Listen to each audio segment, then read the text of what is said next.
Bismillahirrahmanirrahim. Assalamualaikum warahmatullahi wabarakatuh. Alhamdulillahirabbil alamin wassalatu wassalamu ala asyrafil anbiya'i wa imamil mursalin nabiyyina Muhammadin wa ala alihi wa ashabihi ajma'in wa tabi'ina lahum bi ihsan ila yaumiddin amma ba'd. Alhamdulillah ikhwani fillah rahimani Allah wa iyyakum. Kembali kita lanjutkan kajian kita pada malam hari ini masih dalam kitab Mirathun Nabi sallallahu alaihi wasallam fi thawabi al-amal as-salih. Warisan Nabi SAW tentang fadilah dari amal saleh. Dan pada pembahasan yang telah lalu kita telah selesai membahas tentang fadilah tinggal di Mekah dan Madinah, demikian pula fadilah orang yang mati di Madinah. Dan pembahasan selanjutnya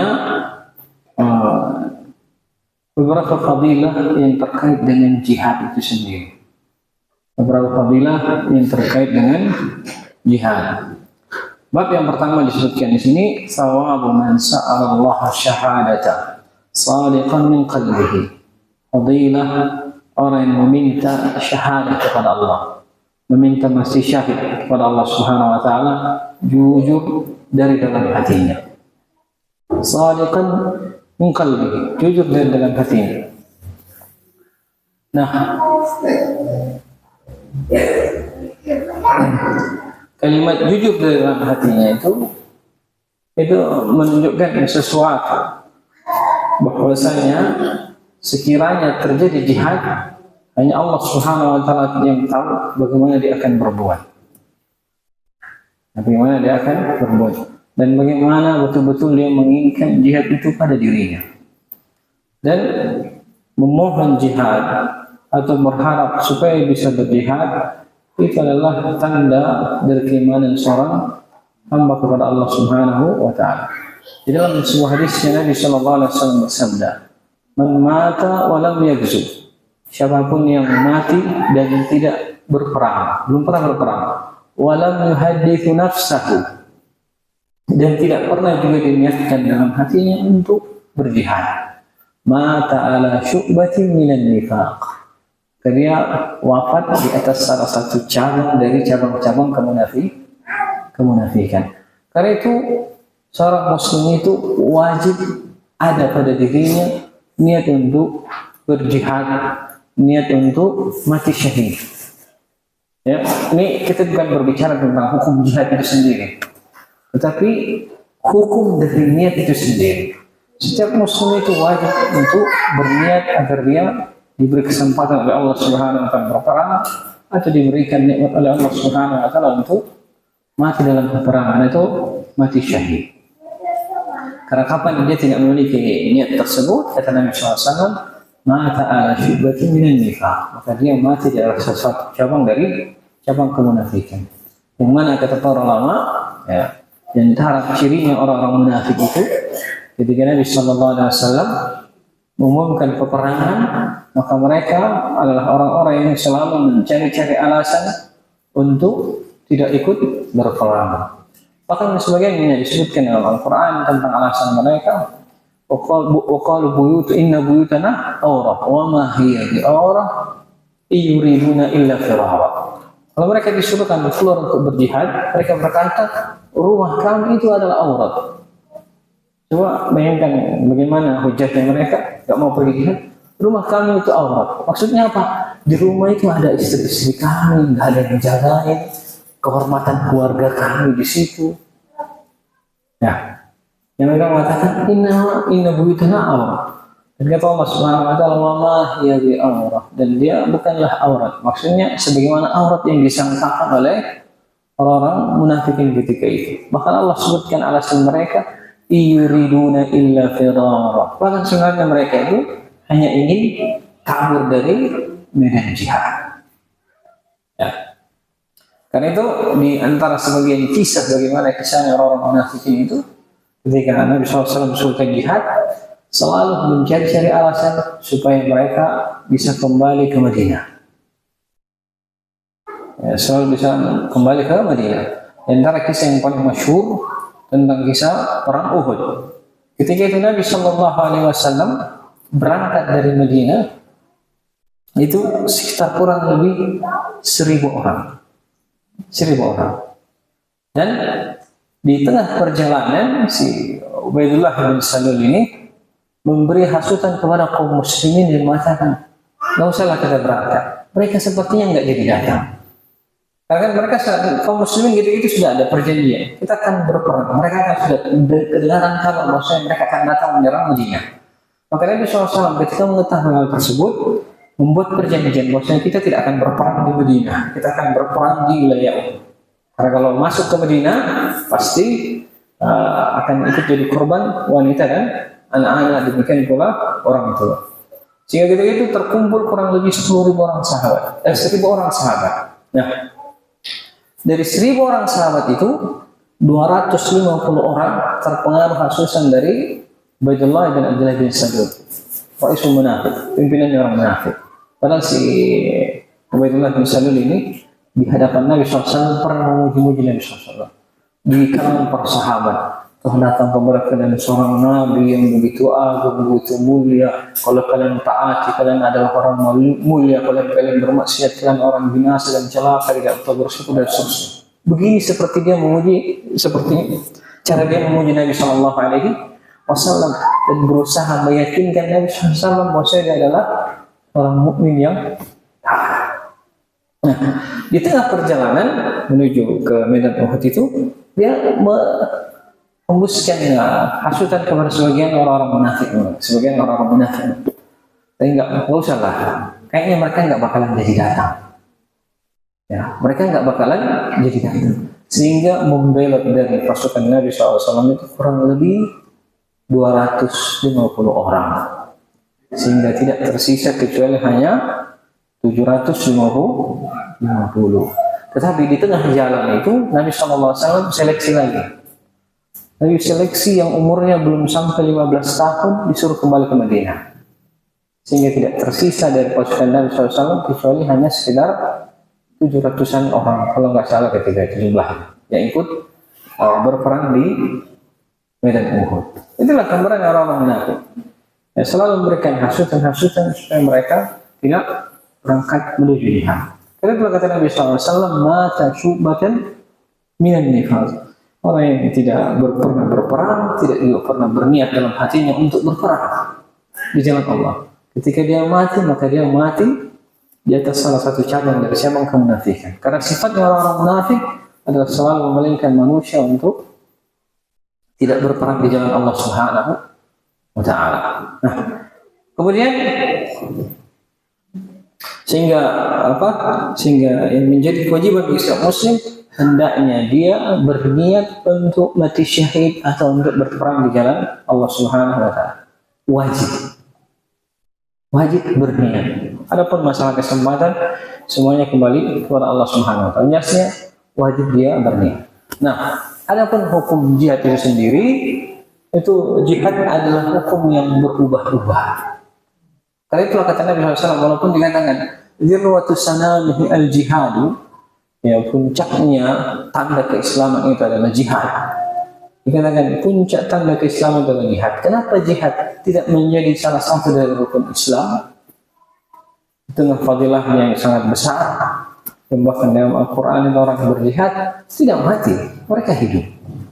Bahkan mendapatkan nikmat di sisi Allah Subhanahu wa Ta'ala. Bahkan dalam sebagian riwayat itu, ketika asbabun nuzulnya firman Allah Subhanahu wa Ta'ala, wa la tahsabanna alladziina qutilu fi sabilillahi amwata bal ahya'un 'inda rabbihim yurzaqun. Jangan kalian menyangka orang yang mati di jalan Allah Subhanahu wa Ta'ala itu mati. Bahkan mereka hidup dan mendapatkan rezeki di sisi Allah Subhanahu wa Ta'ala. Maka Allah Subhanahu wa Ta'ala sebelum ayat ini turun, Allah bertanya kepada orang-orang mati syahid, apa yang kalian mau? Minta apa saja yang kalian mau akan saya kasih. Maka mereka meminta, ya Allah, hidupkan kami kembali supaya kami bisa kembali berperang di jalanmu dan terbunuh lagi. Dan ya Allah Subhanahu wa Ta'ala, dan telah tetap ucapanku bahwasanya yang mati tidak akan hidup kembali. Minta yang lain. Maka mereka pun meminta, kalau begitu kabarkan kepada saudara-saudara kami tentang apa yang kami dapati dari nikmat itu. Maka turunlah firman Allah Subhanahu wa Ta'ala menyebutkan bahwasanya mereka tidak mati. Mereka mendapatkan nikmat di sisi Allah Subhanahu wa Ta'ala. Dan membahas masalah jihad ini, para ulama menulis kitab-kitab tentang masalah jihad, fadilah tentang jihad, tentang bagaimana para sahabat berjihad. Sampai ada seorang sahabat di antaranya pernah mengatakan, wallahi, kalau terjadi jihad, kalau datang musuh, hanya Allah Subhanahu wa taala yang tahu apa yang saya lakukan. Sehingga dapatlah sahabat yang mengucapkan kalimat ini tidak tersisa dari anggota tubuhnya yang dikenali kecuali cincin yang melekat di tangannya. Kemudian bagaimana gambarannya? Habis ditebas anggota tubuhnya, dicincang sampai tidak dikenali. Ini menunjukkan bagaimana beliau berupaya mengorbankan dirinya di medan jihad, sehingga tidak ada yang dikenali dari dirinya kecuali hanya cincin yang melekat di jarinya. Dan juga kisah seorang sahabat Al-Basir, Hanzalah Al-Basir, kalau salah Al-Basir, yang dimandikan malaikat. Beliau ini pengantin baru selesai malam pertama begitu, belum lagi kali. Tiba-tiba ada suruhan jihad. Seketika beliau tinggalkan istrinya, belum sempat mandi wajib, ambil senjatanya berangkat pergi berjihad. Kemudian didapati beliau terbunuh di medan jihad. Yang para sahabat itu terheran-heran, kok badannya basah, padahal tidak ada hujan, tidak ada air di sekitarnya. Maka Nabi SAW mengabarkan bahwasanya Nabi SAW melihat para malaikat itu sedang memandikan jenazahnya. Maka ditanya apa sebabnya, dicari tahu, ternyata beliau baru saja selesai berhubungan suami istri dan istrinya. Begitu ada perintah jihad, seketika keluar belum sempat mandi wajib, maka mendapatkan pelanggan mandi wajib. Dan anaknya itu, dan alhamdulillah, binikmatillah, beliau mendapatkan berkah di malam itu. Beliau dapat anak dari hubungan suami istri itu. Itu kalau anda dapat, coba cari saya di Madinah itu, kalau ada orang yang belakang namanya Al-Ghasil, itu keturunan beliau. Ya, keturunan beliau. Al-Ghasil itu yang dimandikan. Ya. Tapi sekarang masih ada keturunan beliau radhiyallahu ta'ala. Kalau dengan dia oleh malaikat. Dan macam-macam lagi tentang mereka yang dijemput para malaikat. Ada sebagian sahabat misalnya sudah terluka parah, sudah datang para wanita cantik di hadapan matanya siap menjemput. Tiba-tiba para bidadari itu kembali. Ternyata belum waktunya, belum meninggal. Cuman karena di samping beliau dan juga sahabat beliau yang meninggal. Nah, mungkin karena dijemputnya berbarengan sehingga beliau pun bisa melihat penampakan dari sebagian dari bidadari Allah Subhanahu wa taala. Tetapi ketika itu beliau tidak jadi diambil karena ternyata belum ajalnya. Dan beliau pun ceritakan kepada Nabi Shallallahu Alaihi Wasallam tentang apa yang beliau hadapi. Dan di pembahasan tentang fadilah jihad itu sangat banyak. Kemudian khusus untuk apa yang kita sebutkan di sini, ya kita fokus pada apa yang ada di dalam kitab. Kemudiannya kita sebutkan juga beberapa tentang hal terkait tentang yang namanya hukum jihad. Jihad itu secara asal hukumnya adalah fardu kifayah. Secara asal hukumnya adalah fardu kifayah. Ya, fardu kifayah. Nah, dia menjadi fardu ain kalau terjadi serangan terhadap diri kaum muslimin. Jadi fardu kifayahnya, fardu ainnya itu kepada orang yang berada di satu negeri yang diserang. Ya, seperti misalnya kaum muslimin yang di Gaza, Palestina, mereka menjadi fardu ain. Fardu ain. Maka ketika itu hukumnya menjadi ketika mereka diserang sama orang-orang Yahudi, maka jadi hukumnya ketika itu fardu ain untuk membela negerinya. Nah, adapun orang yang dari luar, kalau ia ingin pergi berjihad, maka itu kembali kepada dirinya sendiri. Dan karena kalau dia ukurannya keluar melintasi negeri, maka itu dikembalikan kepada izin dari pemerintah. Izin dan pemerintah. Karena kata Nabi SAW, innamal imamu junnah yuqatalu min waraihi. Ya, sesungguhnya imam itu, pemimpin kaum muslimin itu adalah perisai yang dengannya kaum muslimin itu berperang di belakangnya. Menunjukkan bahwasanya yang namanya jihad itu, keputusan jihad kembali kepada kewenangan pemimpin ketika itu. yang menjadi jelas hukumnya wajib tatkala mereka diserang. Dan selanjutnya juga menjadi hukumnya wajib fardu ain kalau misalnya imam itu memutuskan menunjuk orang per orang.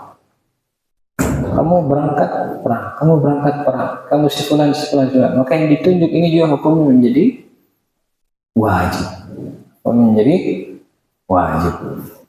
Ini hukum jihad itu sendiri. Kalau pembagian jihadnya itu sendiri, para ulama menyebutkan ada yang namanya jihad dalam bentuk peperangan, dan ada yang namanya jihad dalam bentuk amaliyah selain daripada peperangan itu sendiri. Nah, ya, jihad yang pertama itu adalah jihad an-nafs, jihad melawan diri sendiri, menundukkan diri sendiri. Disebutkan oleh Imam Ibnu Qayyim dalam kitab beliau Zadul Ma'ad. Pertama jihadun nafs, menundukkan diri. Beliau sebutkan jihadun nafs ini ada 4. Jihadun nafs, menundukkan diri sendiri untuk mau belajar. Berjihad melawan dirinya agar dirinya itu mau belajar. Nah, karena yang namanya belajar itu sendiri, kata Nabi SAW, talabul ilm fardhatun ala kulli muslim. Maksud ini itu wajib bagi setiap muslim. Maka yang termasuk hal yang mendasar bagi dia dalam bentuk jihad adalah menundukkan dirinya untuk mau belajar agama Allah Subhanahu wa Ta'ala. Dan selanjutnya jihad yang kedua adalah jihad nafs untuk beramal. Dan yang ketiga jihad nafs untuk mendakwahkan ilmunya. Dan yang keempat jihad nafs untuk bersabar. Itu bentuk jihad an-nafs. Kemudian selanjutnya dari sisi badaniahnya adalah jihad melawan orang-orang kafir, orang-orang munafik. Inilah yang ada perinciannya. Kalau dia dalam kufar harbi, maka dia dengan peperangan. Kalau kufar zimmi atau orang munafik, maka jihadnya dengan dakwah. Mendakwai. Khususnya kita di Indonesia ada beberapa orang gayanya itu kelihatan. Gayanya orang munafik. Ketika terjadi perselisihan antara kaum muslimin dan non-muslim, dia lebih memilih berdiri membela orang-orang non-muslim. Jadi ini ada buzzer katanya. Allah a'lam. Baik. Selanjutnya kita baca hadisnya. Thawabu man sa'ala Allah syahadata sadiqan min qalbi. Pahala orang yang meminta mati syahid kepada Allah Subhanahu wa taala jujur dari dalam hatinya. An Anas bin Malik radhiyallahu ta'ala anhu, dari Anas bin Malik radhiyallahu ta'ala anhu, anna Rasulullah sallallahu alaihi wasallam qala, Rasulullah sallallahu alaihi wasallam bersabda, man talaba syahadata sadiqan u'tiha walau lam tusibhu. Siapa yang meminta kepada Allah mati syahid jujur dari dalam hatinya, maka dia akan diberikan mati syahid itu walau lam tusibhu, walaupun dia tidak mati syahid. Hadis selanjutnya an Sa'ad bin Hanif radhiyallahu ta'ala anhu, dari Sa'ad bin Hanif radhiyallahu ta'ala anhu, anna Rasulullah sallallahu alaihi wasallam qala, Rasulullah sallallahu alaihi wasallam bersabda, man sa'ala Allah ta'ala syahadata bi sidqin ballaghahu Allah manazil asy-syuhada'i wa in mata ala firashihi. Rasulullah SAW bersabda, siapa yang meminta kepada Allah mati syahid bisidqin, jujur dari dalam hatinya, ballaghahu Allah akan sampaikan dia derajat manazil, kedudukan orang yang mati syahid, wa in mata ala firashihi, walaupun ia mati di atas tempat tidurnya. Ya, kebanyakan para sahabat itu yang meminta mati syahid, kebanyakannya mati syahid. Kecuali satu orang yang dikenal masyhur. Beliau paling banyak berperang, tetapi mati di atas tempat tidur. Yaitu sahabat Khalid bin Walid. Sebelum beliau masuk Islam, beliau banyak membunuh sahabat Nabi SAW. Tapi setelah beliau masuk Islam, beliau banyak melakukan peperangan. Hampir di setiap peperangan beliau menang, dan hampir di setiap peperangan beliau berniat mati syahid, tapi masih hidup. sampai akhirnya Allah Subhanahu wa taala wafatkan beliau di atas tempat tidurnya.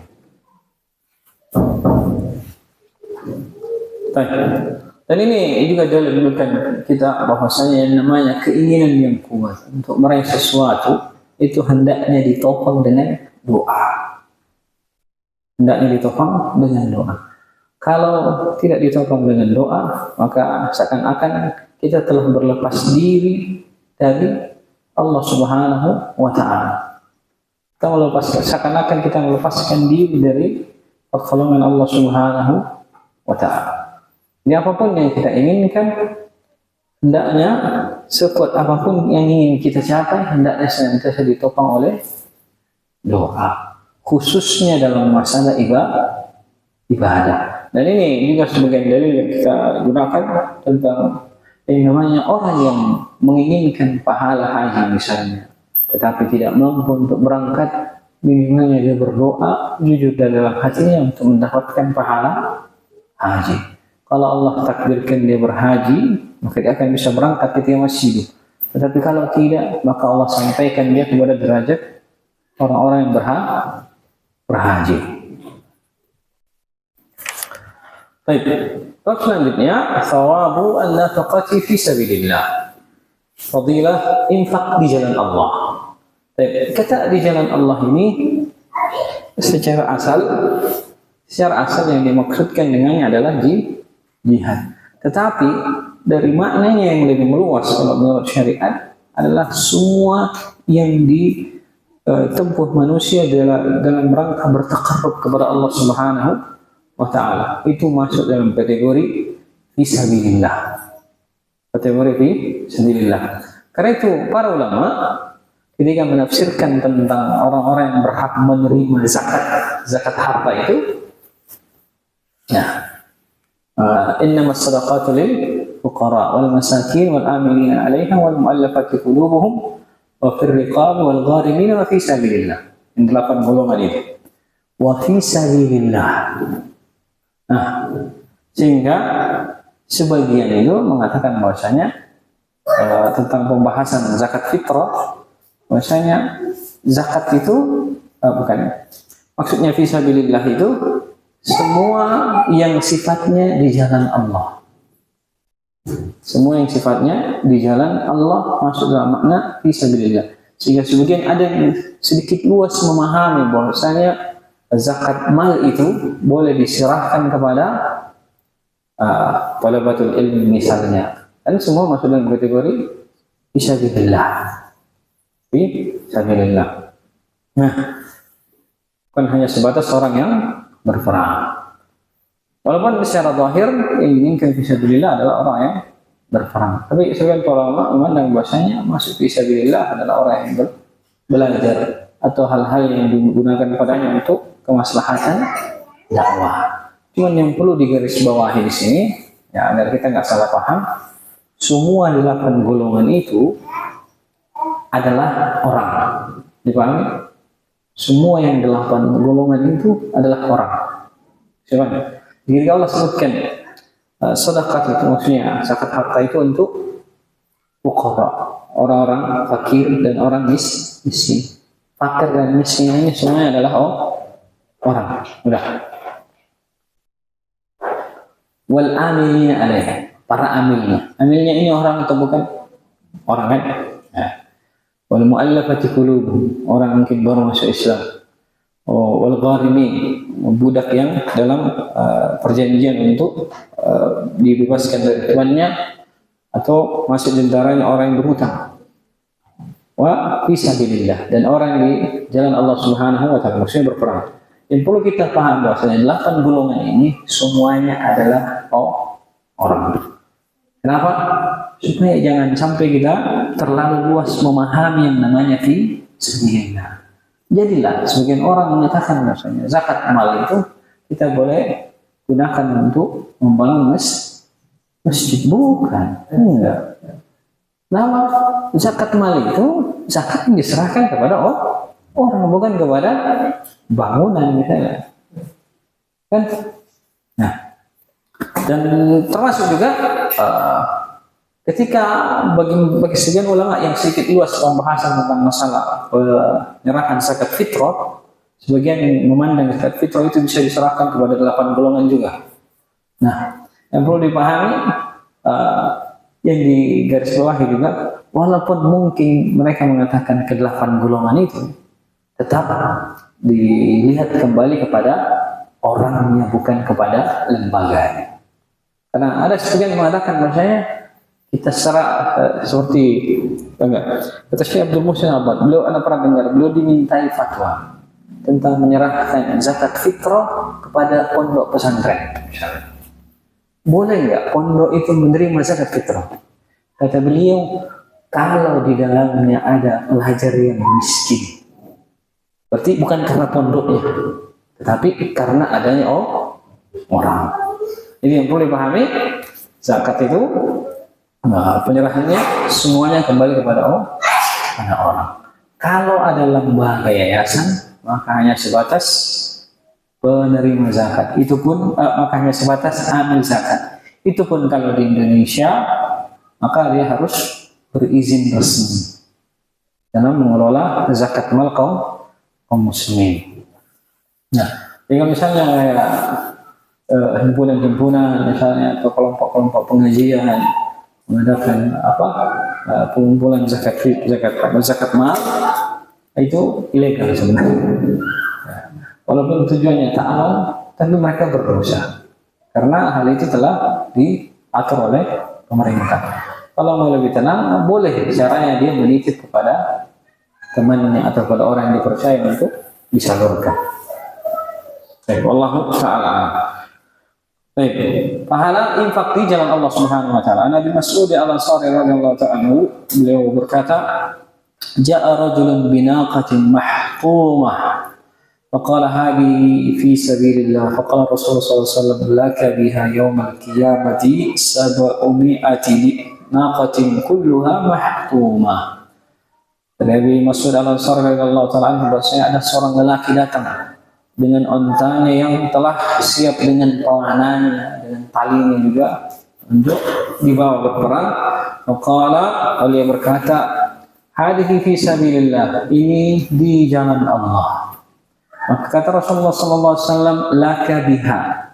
Maka bagimu balasan sama sepertinya yang kamu serahkan itu. Yaumal qiyamah, pada hari kiamat, 700 naqah, 700 unta. Kulluha mahtumah, semuanya dalam keadaan posisi dengan tali kekangnya dan pelananya sama seperti yang kau infakkan pada hari ini. Menunjukkan bahwasanya harta yang diinfakkan di jalan Allah Subhanahu wa taala itu jelas-jelas, khususnya dalam masalah jihad, kelak balasannya setara dengan 700 kali lipat di sisi Allah Subhanahu wa taala. Hadis selanjutnya, وعن خريم ibn Fatih radhiyallahu ta'ala anhu qala Rasulullah sallallahu alaihi wasallam, "Man anfaqa nafaqatan fi sabilillah kutibat lahu bi 700 dhifin." Siapa yang berinfak dengan satu infak di jalan Allah Subhanahu wa taala, akan dicatat baginya 700 kali lipat. Ya, 700 kali lipat. Hadis yang sebelumnya lebih kepada hewan tunggangan, secara khusus pada hewan tunggangan. Hadis yang berikutnya, hadis yang sekarang maksudnya, itu lebih umum kepada apapun bentuk infak yang bisa kita berikan. Karena itu, kalau misalnya ada donasi tentang ke Palestina, ya entah dia tujuannya untuk memberikan nafkah kepada penduduk di sana ataupun membantu yang berperang misalnya, maka insya Allah semuanya berpahala sebanyak 700 kali lipat. Cuman di Palestina itu terlalu banyak isu sebenarnya. Belum lagi isu Hamas lah, Syiah dan yang sebagainya. Cuman kalau kita berpikir secara akal sehat, memang pantas untuk dicurigai. Ya. Yang namanya perang itu, orang itu harus berpikir tentang strategi bagaimana cara yang menang dan seminimal mungkin korban yang berada di pihak kita. Kemudian peluang menangnya bagaimana, kemudian logistiknya dari mana, kira-kira kita sanggup berperang berapa lama. Itu semua harus dipikirkan di sebuah peperangan dari sejak awal. Tapi yang terjadi sepanjang tahun kita dapati gerakan Hamas ini, hampir setiap gerakan yang dia kerjakan pasti dibalas sama Yahudi dengan korban yang lebih banyak. Dibalas begitu terus, dibalas dengan korban yang lebih banyak. Sehingga kalau kita mau berpikir dengan akal sehat, apa yang sebenarnya dicari? Apakah yang dicari itu sudah tanahnya itu? Apakah tanahnya itu lebih berharga atau lebih berharga nyawa kaum muslimin yang ada di situ? Ya. Karena Nabi SAW sendiri bersabda, la zawalid dunya ahwanu indallahi min qatli rajul muslim. Andai kata dunia binasa, itu lebih ringan di sisi Allah Subhanahu wa taala daripada terbunuhnya satu jiwa seorang muslim. Nah ini kalau terjadi seperti itu, berapa banyak kaum muslimin yang meninggal? Ya. Jadi sangat pantas untuk dicurigai, apalagi dengan isu-isu Amerika dan yang semisalnya, bahwasanya Amerika itu negara yang mau bangkrut. Jadi mereka harus naikkan lagi nilai utang. Bagaimana nilai utangnya bisa ditambah? Harus ada proyek yang membuat mereka harus bergerak. Sehingga hal tersebut diizinkan sama DPR misalnya kan. Nah, salah satu caranya mungkin mereka memainkan wilayah di Timur Tengah. Ada perang, oke, kita gerakkan pasukan. Pasukan yang bergerak butuh dana. Jadi mau tidak mau disetujui izinnya dan seterusnya. Ini semua bagian isu-isu yang beredar.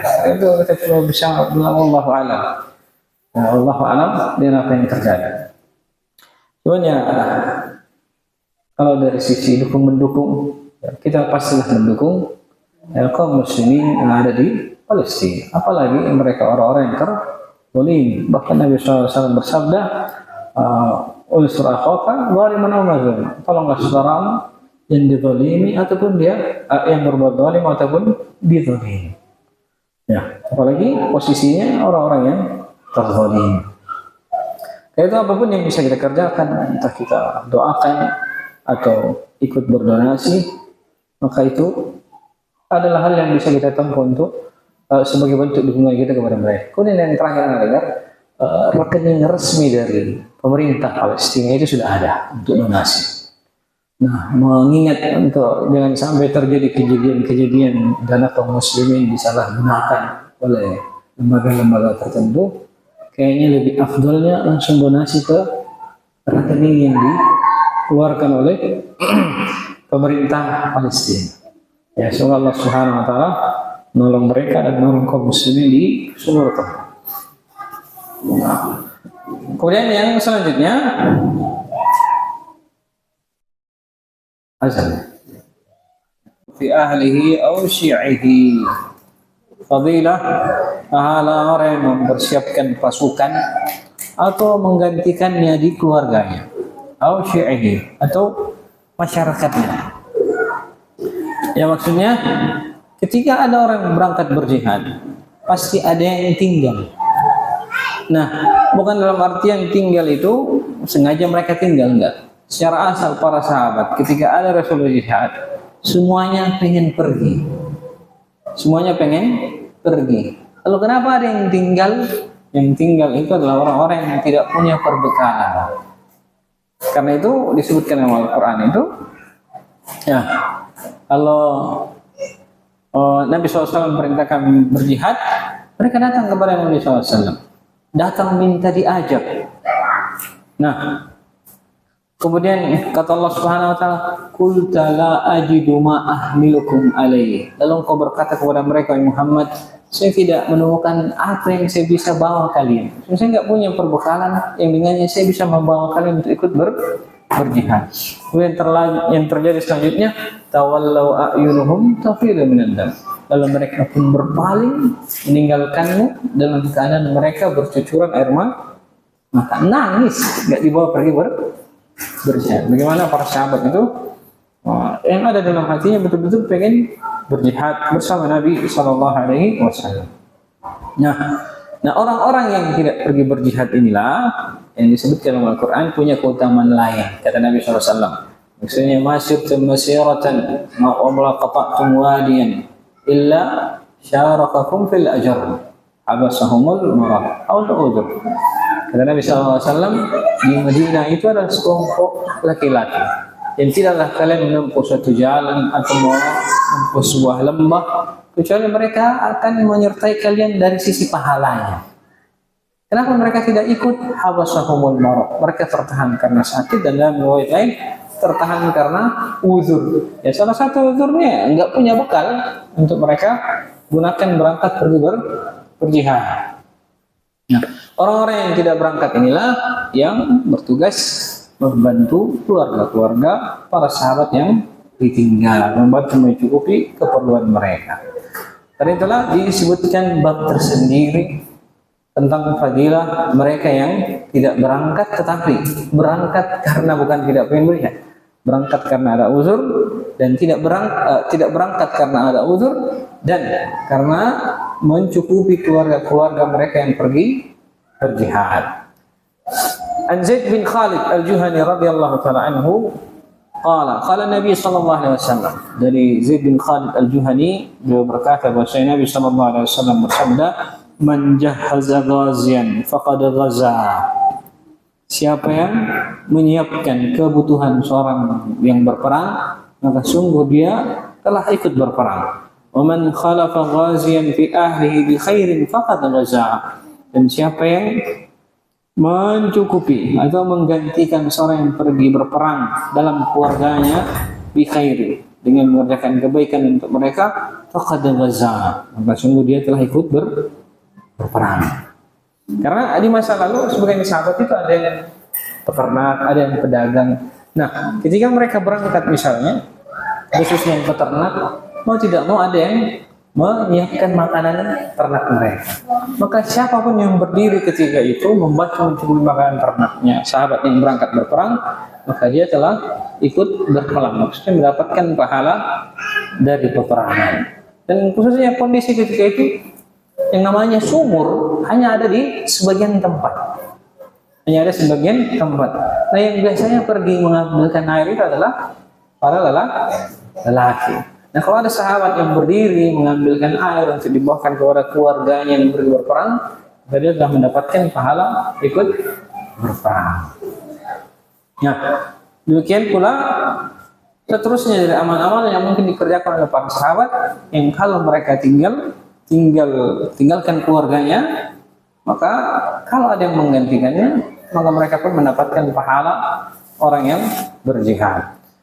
Wa Nabi Sa'id al-Khudri radhiyallahu ta'ala anhu, dan dari Abu Sa'id al-Khudri radhiyallahu ta'ala anhu, anna Rasulullah sallallahu alaihi wasallam ba'atha ila Bani Lahyan yakhruju min kulli rajulain rajulun, thumma qala lil qa'ili ayyukum khalafa al-kharija fi ahlihi falahu mithlu ajrihi.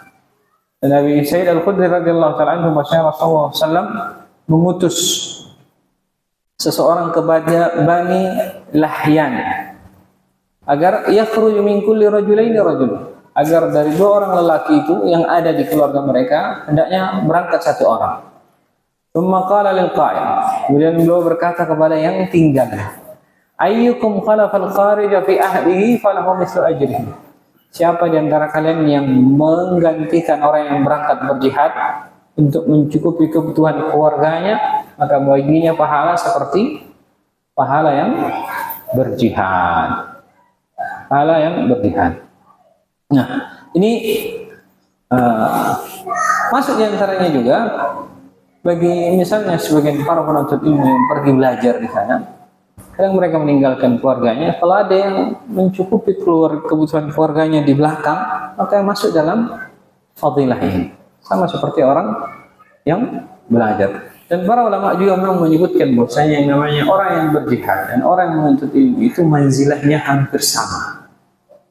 Manzilahnya hampir sama. Karena Allah Subhanahu wa taala berfirman, "Maka lil mu'minina liyanfiru kafah." Tidak pantas bagi orang mukmin itu semuanya pergi berjihad. Falaula nafara min kulli firqatin minhum ta'ifatun liyatafaqahu fid din. Andai kata hendaknya keluar dari sebagian mereka satu kelompok ta'ifah, satu kelompok liyatafaqahu fid din, keluar untuk belajar agama. wa liyunziru qaumahum idza raja'u ilaihim. Yang orang-orang belajar ini nanti ketika para mujahid itu telah kembali, mereka akan mengajarkan mereka masalah agama dan mengingatkan mereka tentang agama Allah Subhanahu wa taala. Karena itulah kata para ulama, menyerahkan yang namanya zakat itu pada kategori fisabilillah bisa masuk kepada para penuntut ilmu atau kepada orang-orang yang berjihad fi sabilillah.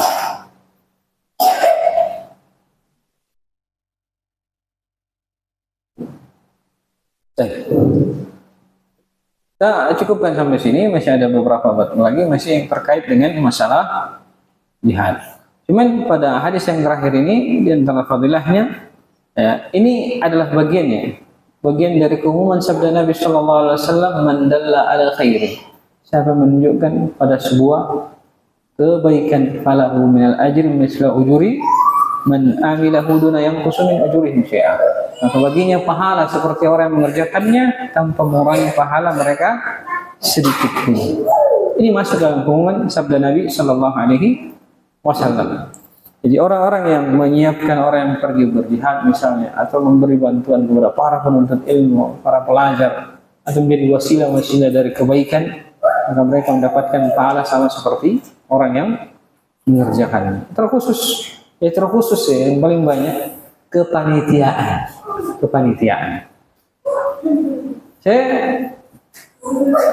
Saya dulu di awal-awal dulu pernah itikaf di pondok. Itikaf pertama masih biasa. Tahun selanjutnya saya berubah pikiran. Kayaknya lebih besar peluangnya mendapatkan pahala lebih banyak ketika kita jadi panitia itikaf. Karena sekiranya ada satu saja peserta itikaf, yang itikafnya itu diterima oleh Allah Subhanahu Wa Taala, kita kebagian. Karena itu tahun selanjutnya saya berubah, saya jadi panitia. Enggak ikut itikaf. Dan demikian pula semua para panitia kajian atau pengajian dimanapun atau kegiatan-kegiatan yang bermanfaat, insya Allah semua mendapatkan bagian dari orang-orang yang hadir dan peluangnya lebih besar. Yang sering diingatkan oleh para ulama, bahwasanya khusus panitia kajian itu jangan sampai lupa untuk ikut belajar, karena kebanyakan di antara mereka malah sibuk di luar, nongkrong ketika ada kajian. Padahal yang namanya belajar itu kewajiban bersama, mau panitia ataupun peserta semua wajib untuk belajar. Ya Allah Ta'ala.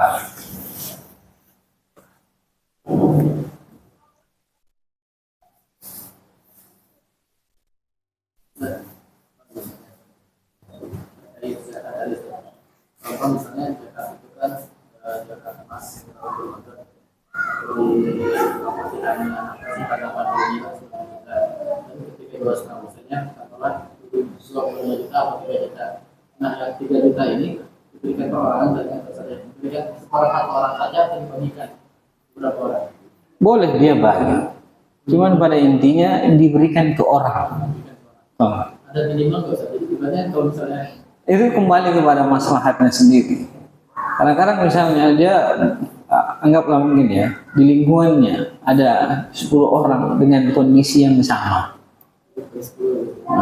Dia lihat siapa kira-kira lebih butuh, karena yang namanya memberi itu ya hendaknya juga dilihat kepada manfaatnya. Paham ya? Manfaatnya. Taruhlah mungkin misalnya ukuran 3 juta lah ya, 3 juta. Di situ ada 10 orang. Di antara 10 orang ini semuanya masuk kategori mustahik zakat. Paham? Tapi di antara 10 orang ini ada yang hari itu anaknya masuk rumah sakit. Dia butuh dana yang lebih banyak. Maka memberikan lebih kepada dia itu adalah hal yang lebih utama ketimbang membagi rata. Karena yang namanya memberi itu kembali kepada asas manfaat. Dan saya juga misalnya berpikir, di kampung saya ada 300-an kakak. Dan saya punya duit 3 juta. Semua 300 kakak ini adalah orang mustahik zakat. Maka saya akan bagi rata. Kira-kira setiap orang dapat berapa? 1.000 perak. 1.000 perak. Apa? 30.000. Di 30.000 kira-kira manfaatnya yang kembali kepada dia. Karena kata para ulama, ya, di antara hikmah zakat itu sendiri, di antara hikmah itu zakat, yang namanya zakat itu, mustahik zakat itu tidak wajib dibagi kepada orang banyak. Bahkan andai kata satu kampung bersepakat memberikan zakatnya kepada satu orang, itu boleh. Kenapa? Ketika zakat itu diberikan kepada satu orang, insya Allah terlepas dia dari kemiskinannya. Dia akan jadi ahli zakat untuk di tahun selanjutnya. Nah itu maksudnya. Jadi memberikannya itu kembali kepada asas manfaatnya. Manfaat apa yang bisa didapatkan dari zakat tersebut. Ya Allah. Kalau zakatnya dari Basnas, dia dana zakat itu untuk UMKM. Ini kan itu maksudnya ke produknya atau ke orang ya, maksudnya kan tadi dengan zakat itu zakatnya orang gitu saja. Ya. Basnas itu saya mau dana zakat ke UMKM. Jadi dengan program gitu, itu apa masuk ke orang atau bagaimana? Jadi sebenarnya butuh lebih dirinci programnya seperti apa, penyerahannya dalam bentuk apa kan gitu. Cuman kalau pada intinya kembali ke orangnya, orang yang mustahik zakat, selama orang yang mustahik zakat nggak ada masalah. Ini masalah yang namanya kategori UMKM itu, sebagian pelakunya sebenarnya adalah orang yang bercukup-cukupan tetapi memulai usahanya dari yang kecil-kecil. Bukan ahli zakat sebenarnya. Ya kan sebagian pengusaha itu tes ombak dulu, tes ombak mulai yang kecil-kecil. Kita melihat oh ini bagus, barulah skala besar. Dan sebagiannya lagi ya ide-ide bisnis mengakali dengan cara cari pemodalan yang gampang, gabunglah ke situ. Program-program lembaga zakat.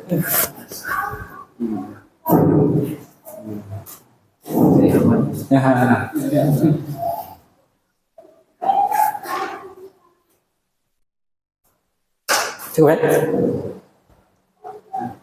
Hukumnya diberikan zakat kepada yang maksudnya yang yayasan tapi tidak ada legalnya. Kan tadi sebelum ada izin dari pemerintah. Ya, jadi maksudnya begini, izin dari pemerintah kalau dia memposisikan diri sebagai amil, paham ya? Tapi kalau dia memposisikan diri sebagai bentuk ta'awun kepada kaum muslimin, boleh. Ya maksudnya begini, dia sebagai posisi lembaga tidak boleh dia mengumpulkan, tetapi ketika ada orang datang minta tolong, di situ boleh dia membantu. Kalau misalnya boleh nggak diambil, dia bukan zakat, karena zakat itu ambil zakat itu harus dilegalkan oleh pemerintah.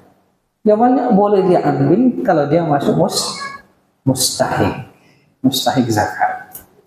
Kan biasanya orang menitipkan itu, cuman tolong diserahkan kepada mustahik. Ya kalau antum mustahik ambil. Nah itu maksudnya. Allahu a'lam. Coba. Subhanallah walhamdulillah.